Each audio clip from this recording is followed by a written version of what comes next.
Breaking news tonight, a pregnant mom, just 25 years old, missing. Tonight, the family's desperate plea, where's Emma? Good evening, I'm Nancy Grace. This is Crime Stories. Thank you for being with us. I'm Emma Baum's mother. I would like my daughter home. We miss her.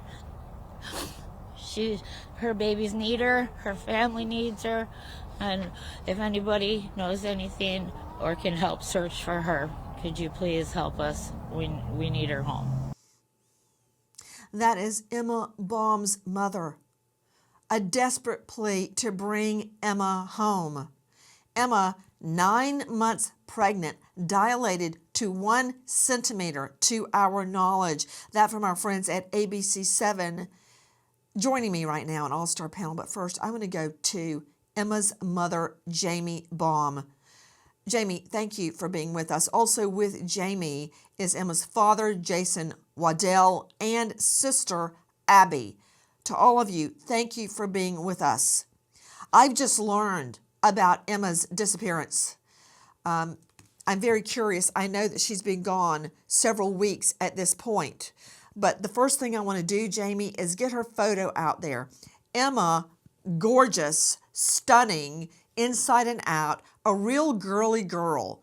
She loved putting on makeup and dressing up. She loved different styles, wearing wigs, just everything fashion. Now at 9 months pregnant, seemingly has vanished. Straight back out to Jamie Baum. First of all, tell me about the pregnancy. Is it correct that she was at 1 centimeter when she goes missing? Yes, she was. Yes, she was. Tell me about her pregnancy. Has it been a difficult pregnancy? Has it been high risk? What can you tell me? Because I'm trying to imagine. Is she in some hospital somewhere? Has she had the baby? What is behind all of this? How do you just vanish at 9 months pregnant? I could hardly walk at 6 months pregnant with twins. So how does a pregnant she's just 25, a young woman just seemingly disappear? Tell me about her pregnancy. Well, she's had a good pregnancy. She was just dilated when she went. We tried to have her stay home, but she ended up going out. There's a shot right there of Emma with one of her babies. Right now, her children want to know, where's mommy? Again, joining me in all-star panel to make sense of what we know right now. But listen. We've all gathered here today because we are looking for my sister. She was 1 centimeter dilated on October 4th. She has been missing since October 10th. My sister is beautiful. She's energetic. She reaches for the sky just like a sunflower, which is her favorite. You are seeing that from our friends at ABC7. Joining me, in addition to Emma's mother, Jamie, father, Jason, and sister, Abby. Lisette Guillen is joining us, host of Case File Chicago, and you can find her at Case File Chicago. Lisette, thank you for being with us. Lisette, tell me about the area from which she goes missing. This is Gary, Indiana. Is it in the city? Is it the metropolitan area around the city? This is in the city, Nancy. It's in a more dilapidated area. We're talking about 25th block of Connecticut Street, which there are a lot of empty buildings around. There's a lot of empty land and wooded area there. So it is, part of the city. One of the concerns is it's also very near our expressways here. And of course, we're known as the crossroads of America in this area. So, the thought of maybe her, being even gone on that highway is actually a concern too. You're absolutely correct. Listen to this. Emma Baum was last seen near 25th Avenue and Connecticut Street, about 2 miles directly south of downtown Gary, Indiana. It's been described as a dismal and desolate area. Baum was visiting a home in the neighborhood. Her friends and family have been there, scouring abandoned homes, looking for her and for clues into her disappearance. Joining me, in addition to the family and Lisette Guillen, Brian Fitzgibbons is with us, Director Operations USPA Nationwide Security, leading a team of investigators specializing in finding missing people. You can find him at uspasecurity.com. Brian, thank you for being with us. I've got all sorts of thoughts colliding in my head regarding the disappearance of 25-year-old, 9-month pregnant Emma Baum. Number one, a case I'm sure you're very familiar with, and that is the case of Shasta and Dylan Groney, who go missing out of Coeur d'Alene, Idaho. Why? What does that have to do with Emma's disappearance? If you could, control room, please show me that map again. If you look down at an aerial of Coeur d'Alene, you see nothing but green, densely wooded trees. That's all you see. Running through that very rural area, heavily forested, is an interstate. What happened to these two children? A guy, a perv, driving down the interstate, gets a glimpse of Shasta Groney, about 11 years old, and little brother Dylan. Gets a glimpse through the trees of them at an above-ground pool.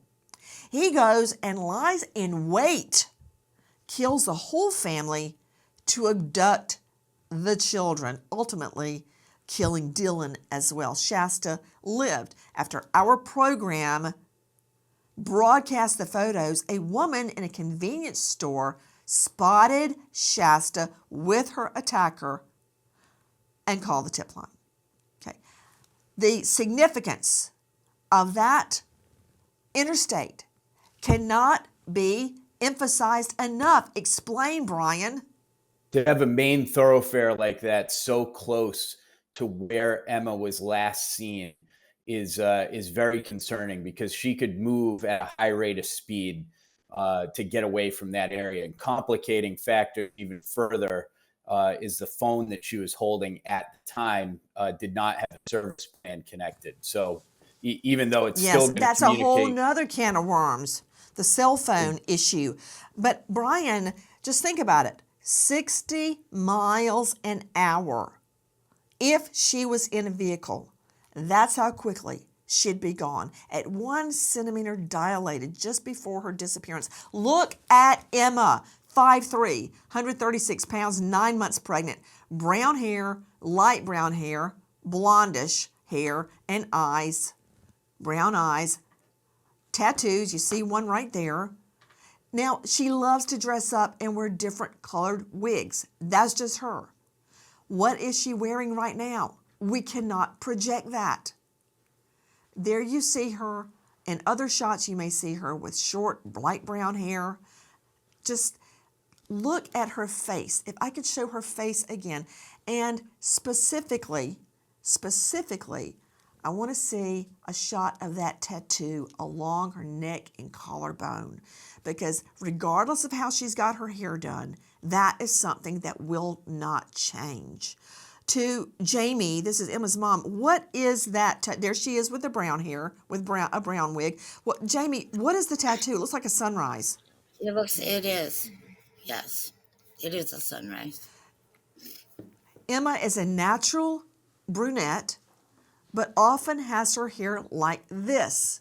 Now, the other case I want to bring up to you, Brian Fitzgibbons, we just heard Lizette Guillen joining us from Case Files Chicago, talking about multiple abandoned homes in the area where she was last visiting friends. In that neighborhood, there are some abandoned homes, and it brings to mind a case that I covered extensively, the disappearance of Aliana DeFries, a schoolgirl on her way to school, ultimately found. She had been tortured, she was killed, in an abandoned home. Brian Fitzgibbons, police must go through every single abandoned home in that area. Explain the danger. There's a lot of inherent danger there. First of all, Gary, Indiana is a dangerous place. With all these abandoned homes, Nancy, you complicate search efforts, particularly for volunteers. police need to get on the ground there in that vicinity of 25th and Connecticut and start searching some of those abandoned properties immediately. How do you go about doing that? I mean, this is your expertise. You don't just drive by, for Pete's sake. The problem I see with an abandoned home is that a victim can be taken in there. They can be murdered. They can be held hostage, and no one's going in and out. People stay away from abandoned homes. Who wants to get near it? You don't know what's in there. They're deemed unsafe. So people can be in there and nobody knows. Yeah, the city should have access to these abandoned properties without needing a search warrant. In many cases, they will indeed have that access. So I don't see that being an issue in this case. Another case that is startlingly similar is that of a young mom, a Memphis mom, Eliza Fletcher, out minding her own business. Eliza was jogging. Here we have Emma innocently visiting a friend, and she goes missing. Eliza goes missing. She was found in an abandoned home that no one thought to look in. I would advise some sort of a grid search at this point, Brian Fitzgibbons, a grid search of this entire area. Absolutely. And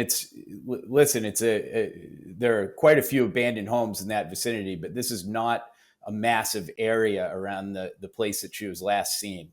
And we have to think if something did happen to her, she would have had to been moved very close by, that she wouldn't have been moved too far away. To Abby Smith joining me. This is Emma's sister along with mom, Jamie. Abby, tell me about the phone that Emma had. Emma used a lot of the Wi-Fi data, so she should be able to connect to some sort of cell tower or some sort of area where we'd be able to determine whether or not that phone was moved, I thought. Her last message was at 5:32 p.m. And then she's just gone completely blank. We haven't had any contact. No one has said anything. We haven't come up. No Facebook, no Snapchat, no anything. And we have not found the phone. Okay, hold on right there. Hold on. I've got to dissect everything you're saying. Abby is Emma's sister. Guys, please help us. The family contacted me. We read about the case online. I have seen no other media coverage of Emma's case. The family is desperate tonight, joining together, the dad, the mom, the sister, begging for help, begging for your help. I want to give you a couple of numbers right now. Here is a toll-free number. It's 1-800-YOU-TELL-US, 1-800-883-5587. Repeat, 1-800-883-5587. You can remain anonymous. 1-800-YOU-TELL-US, 883-5587. Or there's a detective working the case out of Lake County Homicide, Detective Gordon. 219-755-3855. 219-755-3855. The mom and dad desperate for help. They have been out searching. They have been out putting up flyers. Won't you help us help them? To Sister Abby, I want to understand a little bit more about her cell phone. Now, was this a prepaid phone? You said she was using Wi-Fi. Was she out of minutes? Help me understand what's happening. She was going to turn it on. I believe she was using the phone company Boost. Was it the Boost? I think so. Boost. So, it's one of the prepaid phones. She had no minutes, so she did actively use the Wi-Fi. She would connect anywhere she could, so she could keep in contact with everybody. Hold on just a second. Abby, you cut out on me. Would you just start that over, please? I need to hear every word. Was she using a prepaid phone? Yes, through Boost Mobile. Okay, prepaid phone, Boost Mobile. Had she run out of minutes? Yes, ma'am. Okay, so let me understand, Brian Fitzgibbons.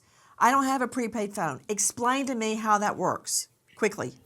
Whether your phone has minutes or not, it's still communicating to cell phone towers.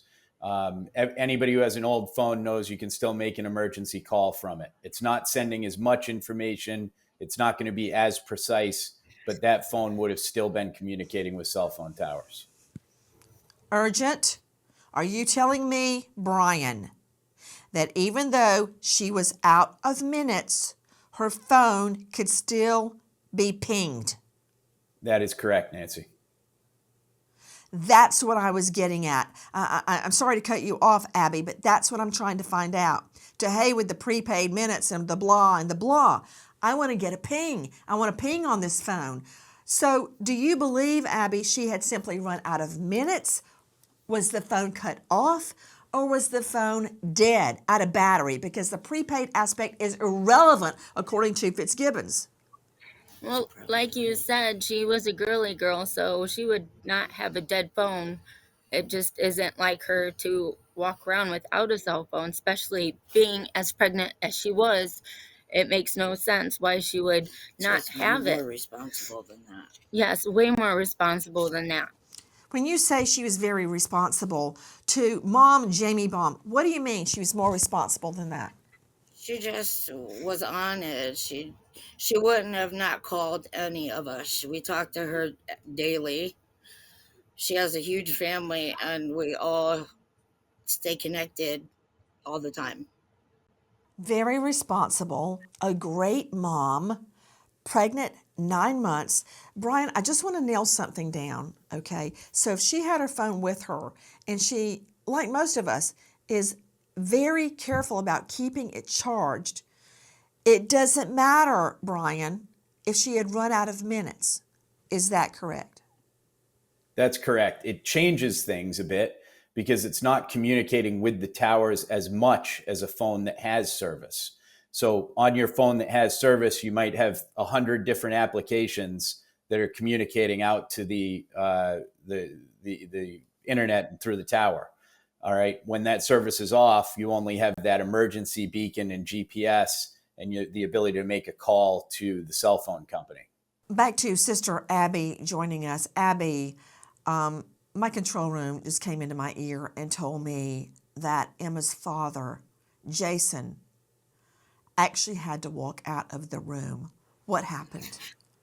It's a lot emotionally. This is one of the hardest things our family has ever dealt with, and I wouldn't say he wants to admit that he feels broken or unable to do anything to help. He can't return. And this is breaking. It's breaking everybody. He's broken. Isn't your dad a war vet? Yes. Yes. What war was he in? Iraq. He went to Iraq. So this is a man that's faced the enemy far from home and fought bravely, and he cannot talk about Emma's disappearance. What has this done to him? What has this done to him? He wants to do what is right so we can make sure we have the correct justice, and it's just really hard emotionally. He feels like his country has turned his back on his children, and he has put all the effort into making it safe for everybody, and it's just not. It's still not. So it's probably hurting him in a way that none of us will ever understand, but we see it. For those of you joining us and just joining us now, there is a desperate search right now in Gary, Indiana and beyond for a 25-year-old pregnant mom, Emma Baum. Please help us. The search for Baum has been extensive. Police say 3 primary locations have come up in the investigation, and those searches have been exhausted. Canines brought in on the search found nothing. Multiple interviews have been conducted as volunteers search overgrown fields, knock on doors, and pass out flyers. Officers are now scouring old video footage in the area where Baum went missing. A 25-year-old mother, 9 months pregnant, is missing. Stunningly, I have learned that the number 1 cause of death amongst pregnant women in the U.S. is homicide. It's not a stroke. It's not blood pressure. It's not a heart attack. It's homicide. When I heard that, I actually tracked down the first author, a doctor that wrote that, because I couldn't believe it. As I recall, she was with the New England Journal of Medicine. I thought certainly I had it wrong. I didn't. She didn't. It's true. Look at Emma Baum. Please look at Emma Baum. I know we tonight sound angry and agitated because we are. She cannot just vanish off the face of the earth. Who saw a 9 months pregnant woman? Her. Beautiful Emma. We know that her phone should still be pinging, but apparently it's not. We know there have been searches with canines. They found nothing. Volunteers searching overgrown fields, knocking on doors, passing out flyers. We know officers say they are scouring old video footage in the area from which she went missing. No sign of Emma. I don't believe in supernatural reasons for disappearances or reappearances. This is very real, and someone very real and very much alive knows where is Emma. Joining me an all-star panel, but in addition to Sister Abby, hopefully Father Jason can rejoin us. This has triggered so much for him. He is an Iraqi war vet. Mom Jamie, and now Sister Paige joining us, begging for your help. Back to Lisette Guillen joining us, host of Case Files Chicago. Lisette, I've been looking at the crime rates. Now, while Indiana itself has one of the lower national crime rates, Gary, not so much when it comes to violent crime. 27th in violent crime nationally. Explain. The area of Gary is, very it is very urban, and there is a lot of migration that comes through from the city of Chicago, people that have relocated there to here. So it's interesting, and we know that Chicago has some issues of its own, and some of those people come and bring some of those issues. So we're adding that onto the top, already on top of the issues that Gary's already had. The other problem is that there is a flight. I mean, people aren't living in Gary no more. People aren't putting a lot of businesses there like they used to, and so people are scavenging for jobs. People have to move out to find other jobs. The school system, there's plenty of schools that are not open anymore. In fact, one of them that came into question, Pulaski School, which is a point of interest for police, was set on fire recently. And so we have, in addition to abandoned buildings, we have abandoned schools now as well. So that all plays into the part of the crime and the dilapidation of the city of Gary. All of what Lisette just told us is true, but that leaves me still asking, where is this beautiful girl at 1 centimeter dilation? Listen. Emma Baum comes from a very close, big family with brothers and sisters for just about every day of the week. She loves the closeness they share now as adults, and she's creating her own large family with 3 children, Camden 6, Lucas 3, Amber 2, and her 4th is on the way. Her sister Abigail says Emma is energetic, always reaching for the sky like a sunflower, which is her favorite flower. Emma is very creative with her appearance, as she usually wears wigs of all kinds of colors and styles over her naturally brown hair. She never looks the same for very long. Emma's family is desperately pushing for more resources to be put toward finding Emma. Listen. Baum's family is pushing for more resources to be given to the search effort. Sister Abby Smith says the family has put their own lives at risk searching abandoned houses and digging dirt piles. According to the Gary police commander, there are license plate reading cameras and gunshot detection technology, but no police observation device cameras or POD cameras in the area Baum was last seen in. Another sister, Haley Baum, says she has stopped people in their cars, stopped people walking, talking to everyone possible. They're now turning to the public for help. Emma's mother, Jamie Baum, says, quote, "We're always going to look for her. I'm never going to stop looking for her." Let me understand, Jamie Baum, this is Emma's mother joining us.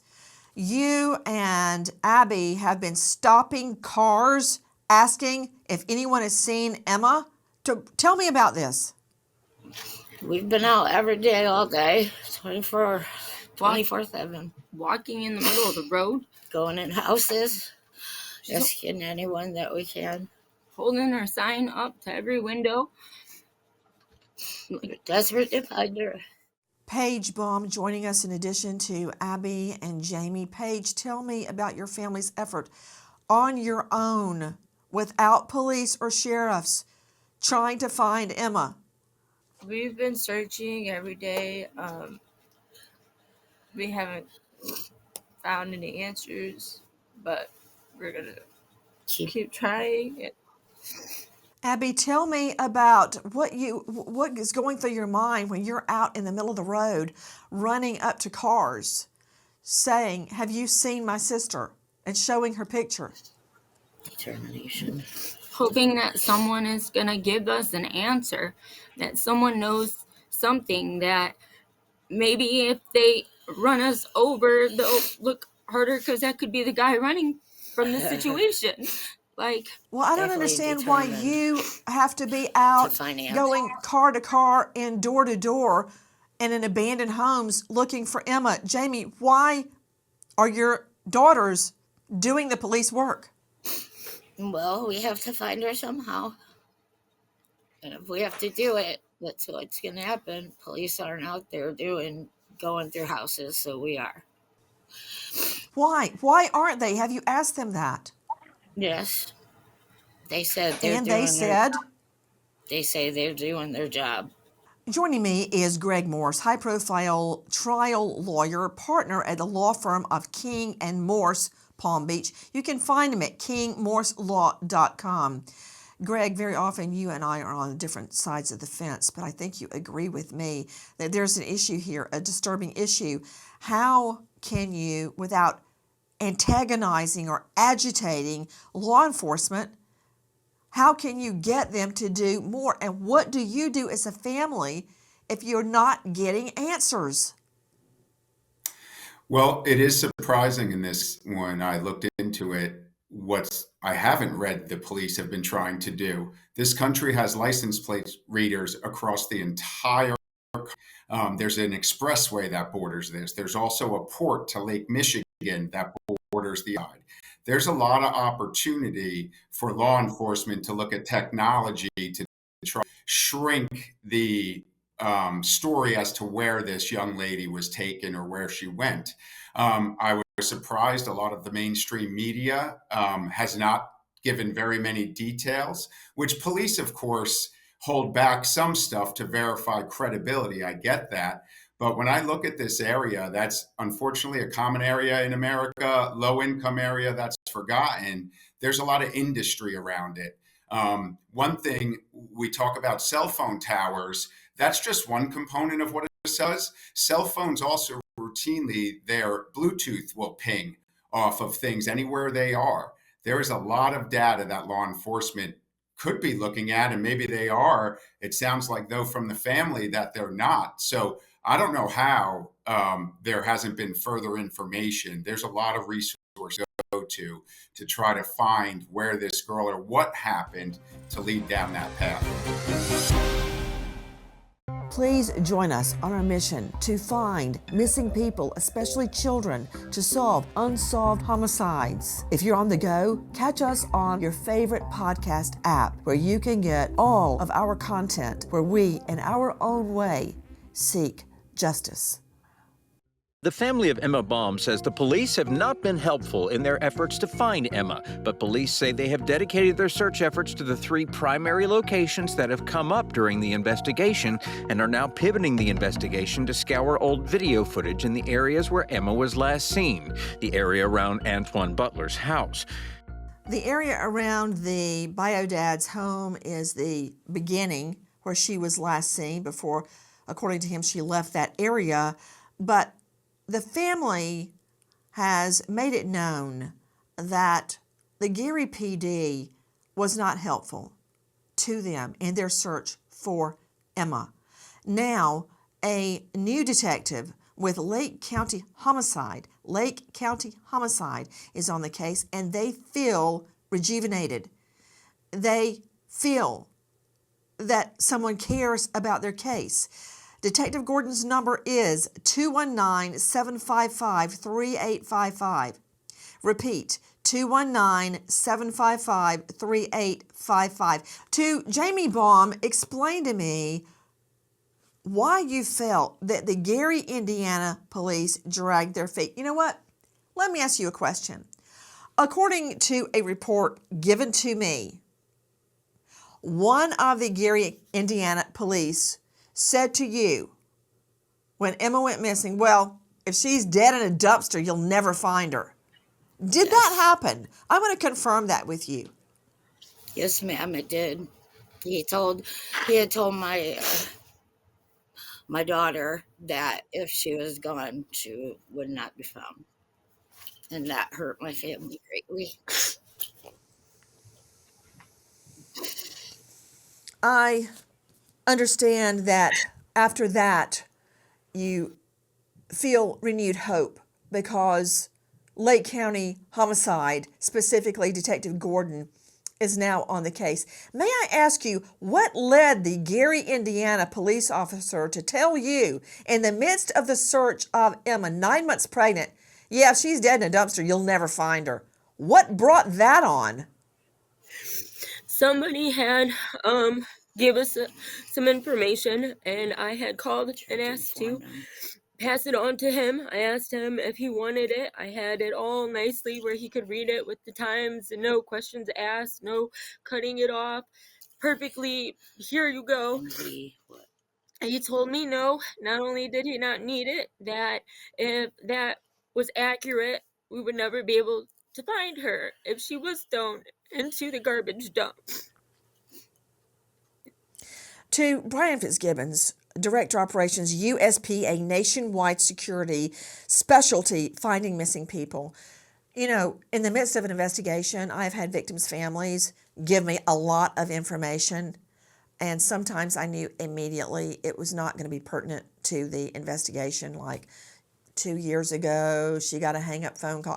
Just an example.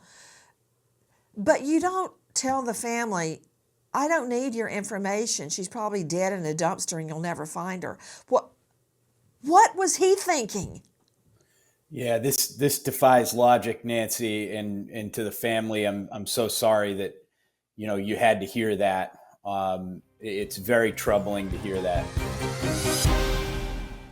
On Friday, October 11th, Emma Baum does not reach out to her family members, even though they are expecting her to come home. Emma has a phone, but it is out of minutes, telling her mother not to worry. She is getting minutes put on the phone on Friday. Emma said she would be back on Friday to do something with her 6-year-old son, Camden. She doesn't show and doesn't call. The family waits through Saturday for Emma to come back, and when she isn't home by Sunday, her mother calls Antwon Butler. Antwon told Emma's mother, Jamie Baum, that he saw her leave with some girl in a car. What? Look, when my husband has to go out of town for work or he has to go somewhere, I think I know where he's going and what he's doing. Same thing with my children. What does this mean? The BF, the bio dad, boyfriend, says he, quote, saw her leave with some girl in a car? Lisette Guillen joining us, investigative reporter, host of Case Files Chicago. Lisette Guillen, let me understand. That is the level of detail I've got from the boyfriend? That she left with, quote, some girl in a car? That's it? That's it, Nancy, and that's where the frustration lies, is there's very little details. Okay, hold on just a moment. Jamie Baum, this is Emma's mother. Has the boyfriend been helping to look for Emma? No, and his family has never reached out either. Yeah, I don't like the way that smells. To Greg Morse joining me, high-profile lawyer at King Morse. That's a silk stocking law firm out of Palm Beach County. Greg, when I look at a statement or I evaluate the credibility of a witness, I look to see if their statement is, quote, rich in detail. I can tell you exactly what my son was wearing when he left for school this morning. Exactly. And I know what vehicle he was driving. I can tell you exactly what my daughter was wearing, what vehicle she was in, right down to their backpacks, their tote bags, and their water bottles. What is this gibberish? Some girl, a girl in a car? What? Well, not everybody remembers the same detail as everyone else. However, I've 25 years of practicing law and handling every type of case. These type of general statements that aren't made in completion, where the car went here, I knew the person was coming. The police generally look at that as suspect. They're not credible. And as I mentioned before, why isn't there information about this potential car? Why aren't there people looking into where this car goes? A very easy thing to follow for police. Greg So Morse, did that's the I type. hear you say not everybody remembers details? Did you say that? I did say that, Nancy. Not everybody remembers Okay, the same. We're all because different my people. my fiance Keith was murdered decades ago. I can remember right now what he was wearing. Blue jeans and a denim shirt. He was going to work on a construction crew. He was driving a white Le Mans, and as he left, he hung his left arm out the window and waved goodbye to me. I remember it crystal clear. It's branded on my brain. Jamie, do you remember the last time you saw Emma? Yes. She was What was wearing she wearing? What did she say? black clothing. She had her bag strapped around. She had her purse strapped around her chest. And she gave us a hug bye and told us she'd be home tomorrow, the next day. Kissed her So, son Greg Camden Morse, bye. I understand that you represent a lot of clients, but that is total BS, man. That all he knows is she left with some girl in a car. Technical legal term. I don't know if you use that at King and Morse, but that's BS. And I'm calling him out on this. Another thing I don't like is the last time she's seen, it's at his house. Abby Smith, this is Emma's sister. Isn't that true? That is correct. Our sister Jaden and Jewel dropped her off for sure at that house to meet her boyfriend. Now, I don't want to make an issue of this because this is a side issue, it's a collateral issue, but I'm curious. I'm very curious, Abby. This BF boyfriend, Antwon Butler, was he supportive of the pregnancy? Was he helping her? No, there had been multiple times that he had asked her to get an abortion, and that is a fact. He didn't want it. When Emma found out she was going into labor, she just wanted to go more or less make sure and confirm and decide. She decided that no matter what, she was going to keep the baby and it was going to make her a better person. And that if he didn't want to be a part of it, that she needed to figure it out prior to fully going into labor. So, no money. He's not supporting her. He's not excited about the baby. He wants her to have an abortion.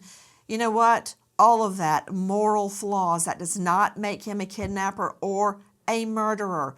However, I'm very concerned about the fact, Brian Fitzgibbons, USPA, that's where she's last seen. That doesn't bother you, and nobody can tell me what kind of car she left in or where she went or anything?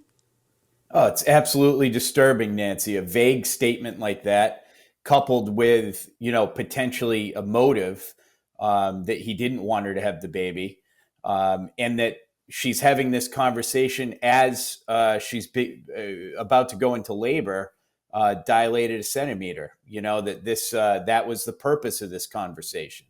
So all of this adds up to be very suspicious.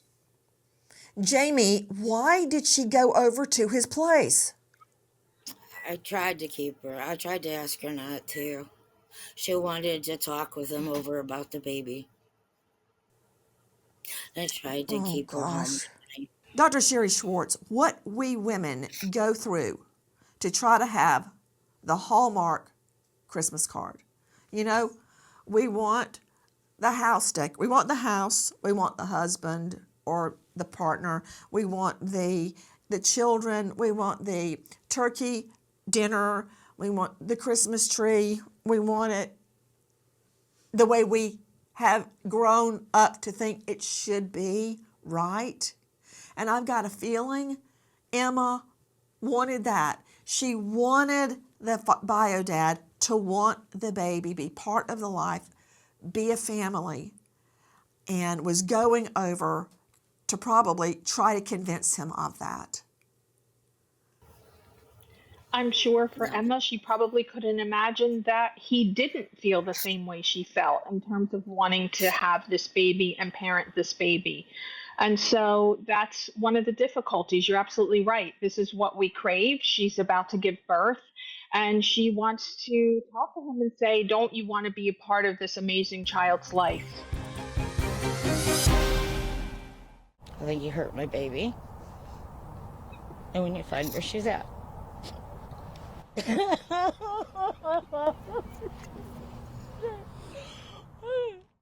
The family in so much pain now, out flagging down cars, going to abandoned buildings, walking through fields, begging for volunteers. That from our friends at ABC7. The boyfriend, the bio dad, in this case, Antwon Butler, has not been named a formal suspect in the disappearance of Emma Baum, just 25 years old, 9 months pregnant. And today I join with her family asking for your help. Tip line to Detective Gordon, 219-755-3855 or 1-800-YOU-TELL-US, 1-800-883-5587. To Emma's mother, Jamie Baum. Jamie, what is your message tonight if Emma can hear you? Baby, we love you. Want you home.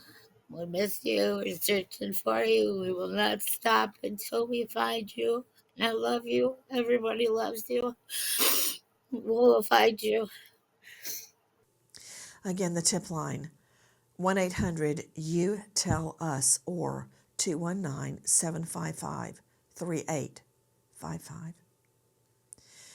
We stop to remember an American hero, police officer Samuel Jimenez, Chicago PD, shot and killed in the line of duty, just 28.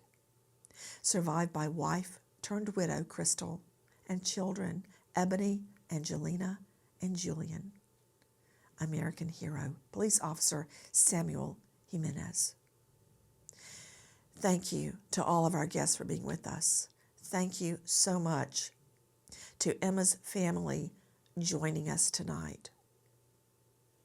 But thank you to you for being with us tonight and every night as we seek justice to help solve unsolved homicides, kidnaps, and missing people. Thank you for joining us. Nancy Gray signing off. I'll see you tomorrow night, 6 and 9 o'clock sharp Eastern. And until then, good night, friend.